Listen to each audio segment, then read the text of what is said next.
Warning!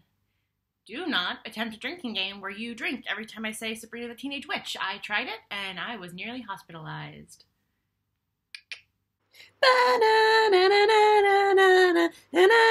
Title is inflammatory and clickbaity, which means I'm bound to get that sweet, sweet ad revenue money. Here's the thing.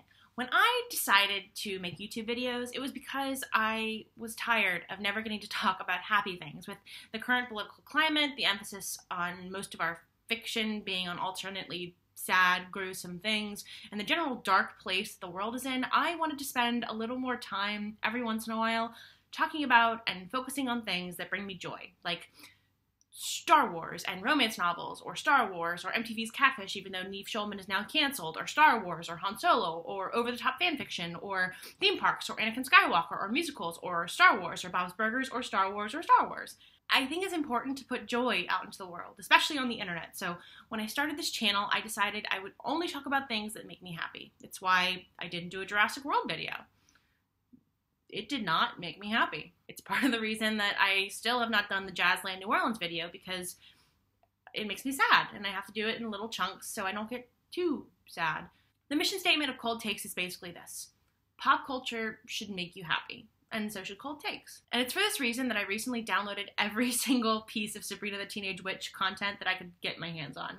I was in a bit of a slump, and I needed a pick-me-up. I was tired of political satire and Netflix originals, so I decided to plunder my childhood and see if the show is any good now that I'm an adult. For those who don't know, Sabrina the Teenage Witch was a character who initially appeared in the Archie comics in 1962. After her own successful comics line and frequent appearances on the Archie animated television show, as well as her own spin-off television show, Sabrina was resurrected into the popular imagination through 1996's Sabrina the Teenage Witch. This made-for-TV monstrosity was meant to serve as a pilot for the eventual Showtime show, but with the exception of Melissa Joan Hart, none of the actors, sets, or concepts from the film made it into the series. The Showtime television series premiered on September of 1996 and followed Sabrina Spellman, a teenager who, on her 16th birthday, discovers she's a witch. Because her mortal mother is an always traveling paleontologist and her father is a warlock trapped inside of a book, Sabrina lives with her two eccentric witch aunts in the small town of Westbridge, Massachusetts, and she struggles to balance her witchcraft, her boyfriend Harvey Kinkle, and the difficulties of growing up. It also featured gratuitous cameos by both popular and fading stars, a talking cat named Salem, and one of the greatest Mean Girl characters ever. I used to love Sabrina. When I was a weird girl watching Sabrina on TV, I dreamed of the day I would turn 16 and my family would be like, "Surprise, you're a witch!" and then I would come into my powers. I wanted to be a witch more than anything. I loved how supportive and fun her family was. I loved Salem, I loved her friends, and even her enemies. She was constantly messing up and having to learn how to fix her mistakes, which as a young girl who's kind of learning her way in the world, that was super empowering and inspiring. Even now, watching these back, most of the episodes hold up. Sure, there are some racial, ethnic, gender, sexuality, and ableism issues that would get the entire thing labeled problematic if it aired today, but I often find the hilarious and heartfelt struggles of three powerful women in a world not designed for them strangely resonant in 2018. And then, when researching a little bit about where the character of Mr. Poole went when he mysteriously disappeared after season 1, I discovered this news. And I tried to be positive. I was like, you know what? Okay. A new generation is gonna get to meet the Spellmans and Sabrina and Salem, and I couldn't do it. I couldn't do it. Couldn't be positive because they're putting Sabrina in the same universe as Riverdale. Our story is about a town, a small town, and the people who live in the town. From a distance, it presents itself like so many other small towns all over the world. Safe, decent, innocent. Get closer, though, and you start seeing the shadows underneath. The name of our town is Riverdale. If you've ever been on YouTube, really ever, but especially in the last few months, you've probably seen one of the scathing reviews of Riverdale. In fact, I wasn't even going to watch Riverdale because it looked terrible until I got caught in this YouTube algorithm loop where every video was just an increasingly terrible review of Riverdale. And if I could describe Riverdale in one word, it would be bad. But if I could describe Riverdale to the uninitiated in a few more words than that, I would explain it this way. There's an episode of The Opposition with Jordan Klepper where Jordan and his citizen journalists Josh Sharp and Aaron Jackson are talking about first drafts of famous works. To make this satirical point about this terrible rough draft of like some crazy alt-right whatever gamer-gator guy. He got dragged in the press a while back for this book he had written. And in it, they read aloud from a rough draft of Cat in the Hat. Here's an early Cat in the Hat draft. There was blood on the stairs. There was jizz in the bath. Then the cat summoned Satan, who unleashed his wrath. Yeah. I love that. And it's great for kids. Yeah. Riverdale is basically the Archie Comics equivalent of a Cat in the Hat blood-soaked bathtub. They took something light and warm and feel-good with a message and made it gratuitously dark, twisted, and #edgy for the purposes of shock value.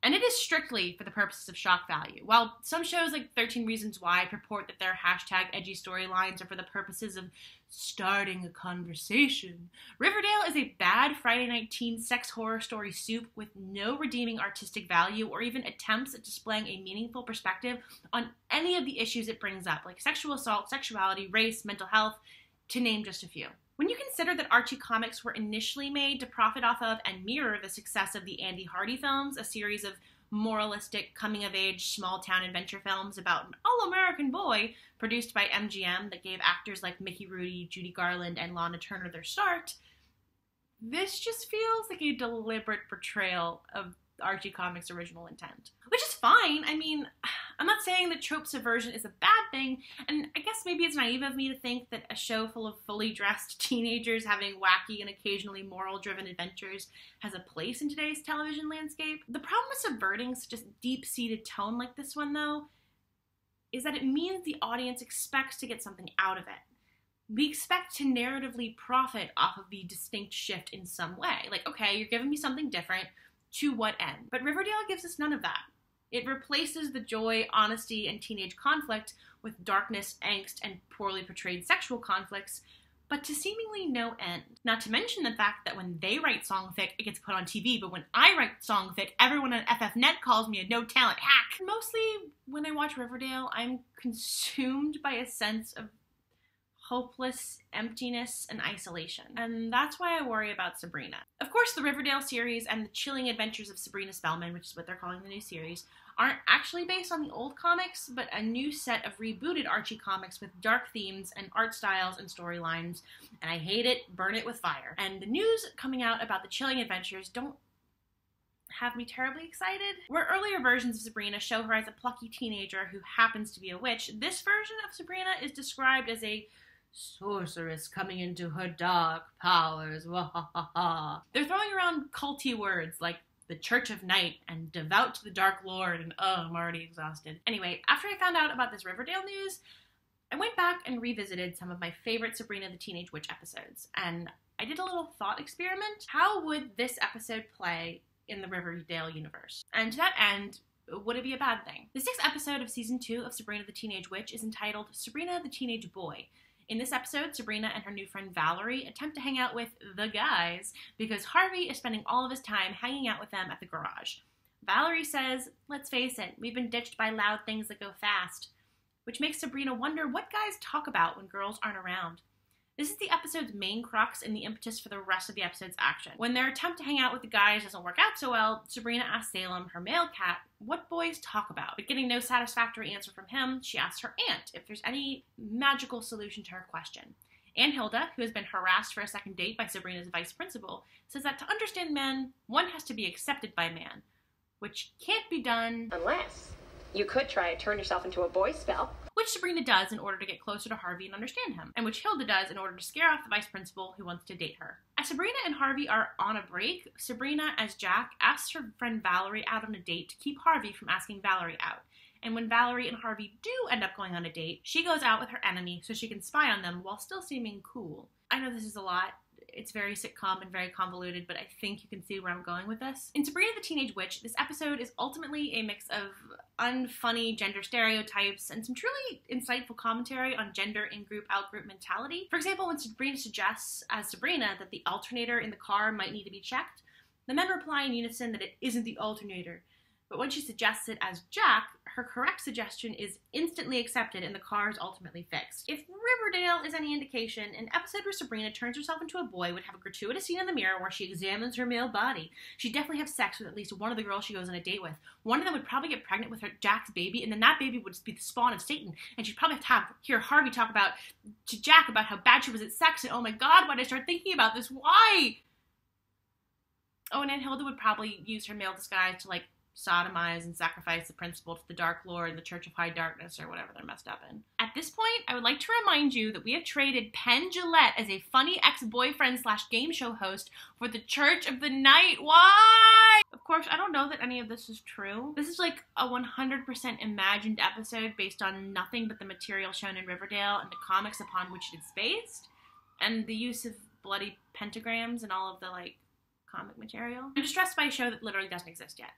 I've built a little show of straw, and I'm just waiting to be proved right when we ultimately get 10 episodes of that little straw man dancing around. You know what? I take back what I said earlier. There is something fundamentally wrong about the assumption that a television show in the spirit of the original Archie or the first 7 seasons of Sabrina wouldn't sell today. Because on the one hand, yes, they're joyful, they're kind of hokey, they're a little old-fashioned to our tastes, but they are joyful. And that joy is, in a way, kind of escapist. We don't get a lot of joy in today's world, and teenagers especially deserve a place where they can laugh and take a break from harsh realities. But as much as the stories are escapist, as much as it's joyful to watch Sabrina and her aunts take a winter vacation in a ski lodge on Marge, or for her friend to have a weird dance sequence with Drew Carey, and to watch Sabrina change into cute outfits with a point of her finger, it's also meaningful to watch her struggle through real-life things. The escapist and joyful elements draw you in, but the show itself is not escapist trash. The fun, heightened elements are there to make you care for the more emotional, relatable storytelling. I would venture that most teenagers don't relate to Riverdale's story arcs. I, as a teenager, would not have related to any of Riverdale's story arcs. I don't know anyone who had multiple interchangeable sex partners in high school or a disturbing and illegal sexual relationship with their teacher, but I do know people who had to choose between their schoolwork and their boyfriend. I do know people who struggled to keep family secrets or who were made so small by guilt that they felt like they'd never be big again. Sabrina even dealt with big issues in passing, never venturing into after-school special territory. Experience has taught us that mortals don't have a lot of restraint when it comes to magic or firearms. What bothers me about shows like Riverdale is that they seem so condescending. They're written by adults who, with the perspective of age, decide that teenagers and young adults' problems aren't big enough. They don't care about your test or your high school sweetheart or how hard it is to make and keep promises. The things that really concern you, the things that would maybe be useful to see reflected back in a cathartic way on a fun television show, don't matter to a 40-year-old man sitting in a boardroom. He wants to see his fantasies of teenage girls with their skirts shoved up to their thighs, and they want to live out the lives they never had when they were young. This is especially frustrating because we basically had an Archie or Andy Hardy television series, and it also ran for 7 years, just like Sabrina. Boy Meets World was about an all-American kid, his assorted collection of family members and friends and love interests, and his earnest struggles with everyday issues. This was one of the most popular television shows ever written, and it was not written about murder or statutory rape or suggested incest or gang violence. It was written about a group of young people trying their hardest to figure life out. It was honest, it was funny, it had fantastical elements and relatable characters who did their best rather than embracing the worst elements of themselves because that's easier and safer than actually trying something. Shows like Boy Meets World and Sabrina were popular because of their earnest approach to solving teenage problems, not in spite of them. They celebrated what is exciting about growing up and commiserated with the viewers about the difficult parts. And as the characters and the viewers aged, those stories grew up with them. So even when your young adulthood got lonely, those characters, your television friends and your television family, were right there with you the entire way. It's difficult to connect with Archie or Jughead, mostly because they're both total dweebs and not in a good way, or even Veronica and Betty, because they don't share any of my problems. They don't share any of the problems I had when I was a teenager. They don't act in the way that real people act, and they don't face the same struggles that normal humans do. I'm not saying all television needs to be relatable, but relatability does help you care. And I don't care about anyone in Riverdale in the way that I care about anyone in Boy Meets World or Sabrina, because I don't see them as people. They're each a human-shaped collection of monologues and body parts and character traits rather than people we're meant to empathize with or care about, and that's a problem. That's why the chilling adventures of Sabrina will ultimately fail, I think, where the original succeeded, because the appeal of Sabrina wasn't the magic. I mean, it wasn't really the magic. It was being let into something. It was being invited to share. The Spellmans let you in on a secret. You're a mortal watching TV, but you get to know the secret none of the other mortals know. And you get to go on those adventures with them and grow with them. You join in and belong in the same way that you belong to the family in Boy Meets World. It gives you a sense of being a part, rather than the sense of alienation that's so embraced by the Riverdale universe. I know this all sounds like I'm like Abe Simpson yelling at Cloud, and I guess I am, but I don't begrudge anyone who likes or even loves Riverdale. I loved John Carter and Pan Am and Jesse Eisenberg as Lex Luthor. Yes. So I am not allowed to judge anyone's tastes. If this is the thing you like, then I am happy for you. Honestly, I am. And when The Chilling Adventures of Sabrina comes out, I will be the first in line to see it. I would trust Michelle Gomez with my life. I love witches, and I love stories about witches, and these devotees of the Dark Lord or whatever might just win me over. I doubt it, but I hope so. The reason I made this was not to tell anyone not to enjoy it, but to ask why this is all we're getting. Life is hard. Darkness is everywhere. It is easy to find. It's in our politics, it's in our newspapers, and now it's in our TV and movies too. If I want to hear about the Church of the Dark Knight, I'll just pick up one of the thousands of Netflix documentaries about cults, not some facsimile of what Sabrina the Teenage Witch is. Joy and lightness and romance and hope, these are hard to come by. Should it be so hard to come by in TV and movies too?